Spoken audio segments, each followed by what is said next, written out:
and I will strike down upon thee with great vengeance and furious anger. Greetings comrades, call me Bad. Bad Advice. Bad Advice is a video in which I will tell you about films and TV shows that I liked. Yeah, like someone cares about my opinion. Doom Patrol Season 2 premieres on both HBO Max and DC Universe on June 25. But before that, let's talk about the first season. And I don't even know where to start. It's amazing, it really is.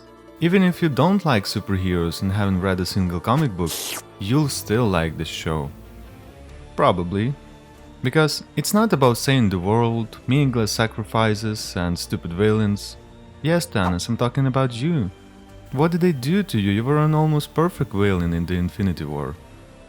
But in the endgame, you were pathetic. That was getting tedious.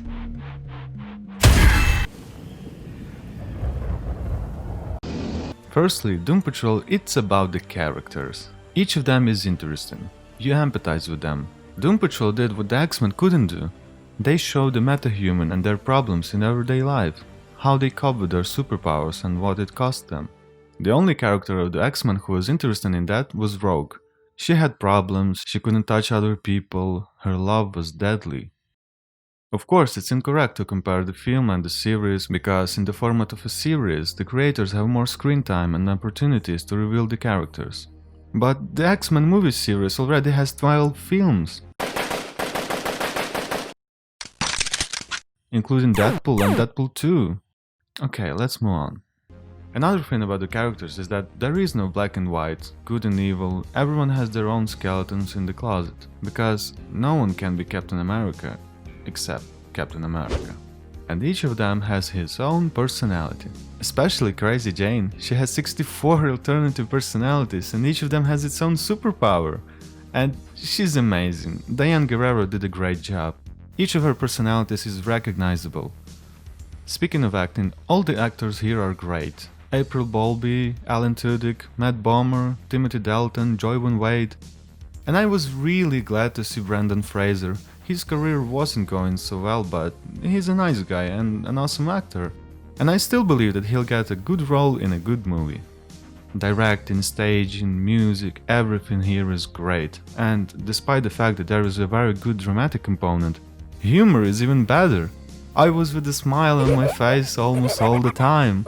Mysterious donkey farting with letters, a rat that avenges the death of its mother, a cockroach preaching about the end of the world. And as if that wasn't enough, the level of breaking the fourth wall is even higher than the Deadpools?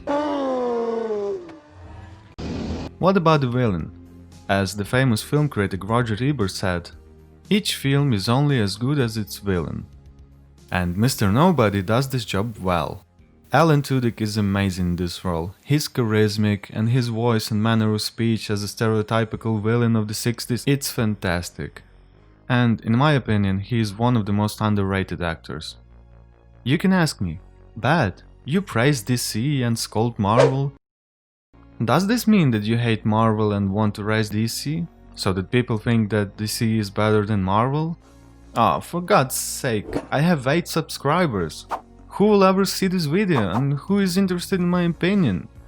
No, I love Marvel, but I really don't know what are the flaws of the Doom Patrol. The only 2 things that I notice are a little cheap metal parts of the Cyborg when compared to this. But this Cyborg is way better than this. Only one thing can change that.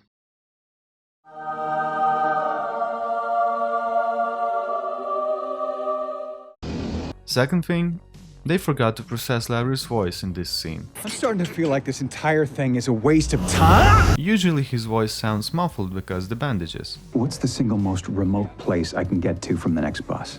And finally, I want to say one thing. My attitude to LGBT people is neutral. We're all free to do what we want.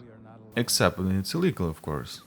And I respect the choice of others, but in modern cinema there is a tendency to put LGBT characters in the film just so that the big studio boss could say, "See how nice and polite we are.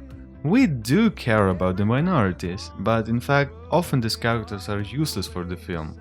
But not here. Of course, Larry Trainor is one of the main characters, and it's obvious that he is important for the story. But even his lover, John, is important. He helped him make contact with the negative spirit and come to terms with him. Their relationship is interesting, you empathize with them, and there is no doubt that they care about each other. The creators really work on them.